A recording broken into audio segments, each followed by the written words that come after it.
lovely people. So as you can see, I'm not in my usual setting. Today's video is going to be a bit of a vlog, maybe a little different. So I'm here in my kids' room. I was doing some meditation. As you can see, I'm still in the meditation position, if I can call it that. But anyway, I was just putting my kids' toys together and setting up their room. You can see their paintings up there. Yeah, anyway, I'm just seated here in my kids' room, and it brought so many thoughts to my mind. So I pulled out my camera and thought I could share this with my people, you, my favorite people. If you're new on my channel, my name is Linda Tina. I have 2 kids, a boy and a girl, and one is turning 8 and the other is turning 6. They are my favorite people in the world. Even when they get on my nerves, when they are shouting and they're not listening, they are still the best thing that has ever happened to me. I know that sounds very cliche, but yeah, they are. But that is not the reason why we're filming this video. The reason why I am here is because I wanted to share the things that I understood better when I became a mother. Now, there are things that you already know because you've seen other mothers in action, or you know from your mother that by default, my mother loves me very much. She's probably the person who will love me the most in the whole world. No one will ever love you like your mother, which honestly are not necessarily true for every mother-child situation. But there are things that I feel I understood better after I became a mom.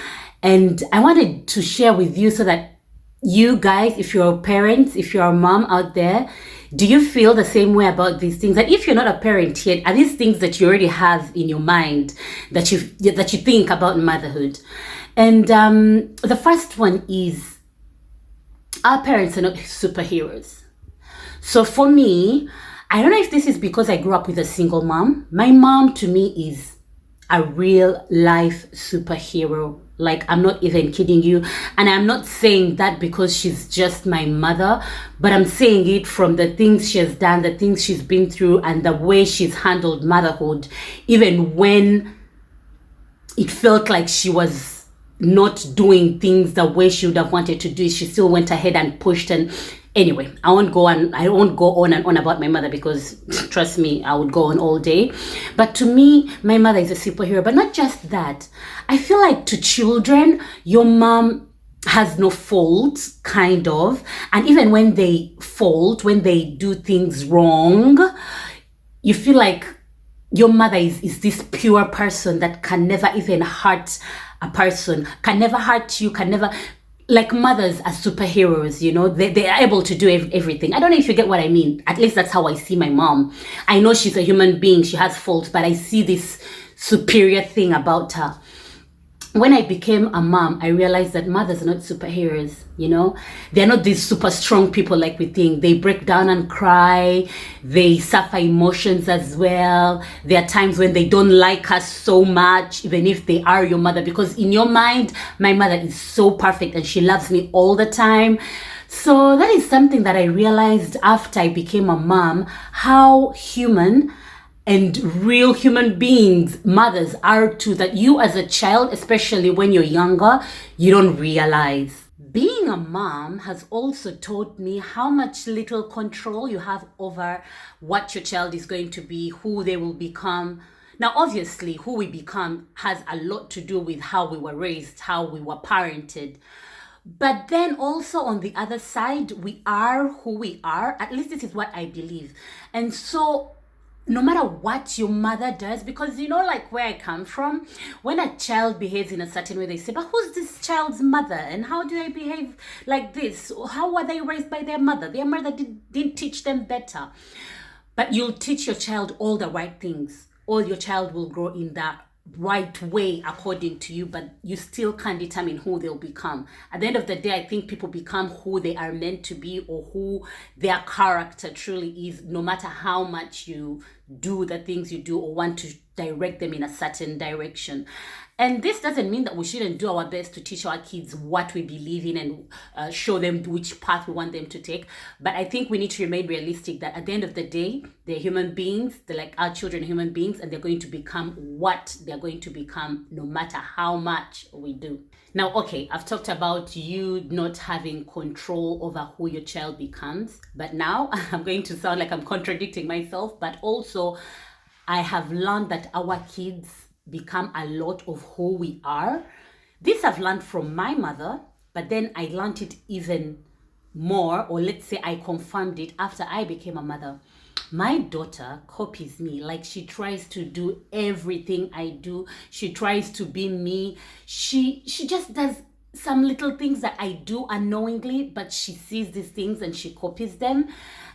This is a very stupid example. My husband likes to sleep with a pillow between his legs. Like, he likes to sleep like that. And my kids now sleep with a pillow between their legs. No one taught it to them. It's something that we don't even really, recognize that my husband does, but they pick this from him and they now both do it, just to say that our kids copy us and they want to be us. To them, we are this role model. And so a lot of what we do is a lot of what they are going to do. If someone comes from a home where people are polite, they're most likely going to be polite. And that teaches us to be very careful about the things we do around our kids.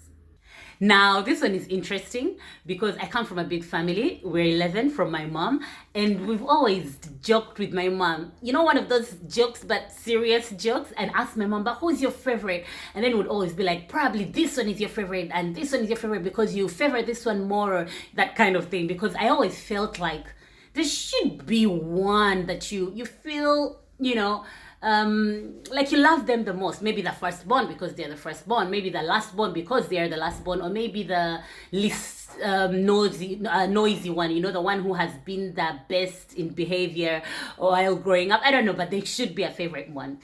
But after I had children, I realized that actually they're no favorites. They're no favorites. If you ask me seriously, I'm not even kidding, who of my children I love the most, I can't tell you. What I realize and what I've learned is that you love your children differently. So, and that sometimes may come out as if there is a favorite. Careful.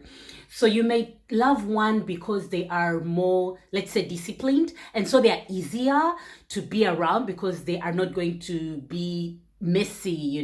Then you may be closer to another because they are more outgoing, and so maybe you do more things with them, or you love them in a different way for their different characteristics. When it comes to the quantity, you really can't quantify that I love this one more than the other. Like, you just can't measure that love.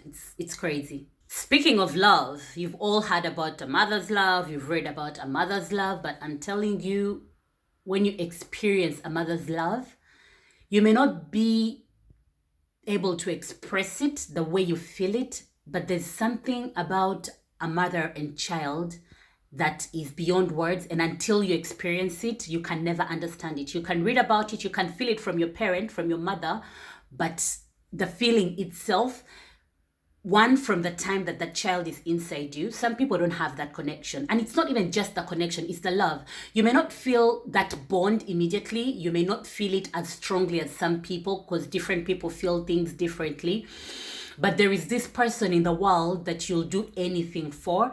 And for me, until I had children of my own, I didn't understand that a time can reach where you feel like you'd give your own life for someone. Like, you would literally give your own life for someone, where someone's pain touches your core.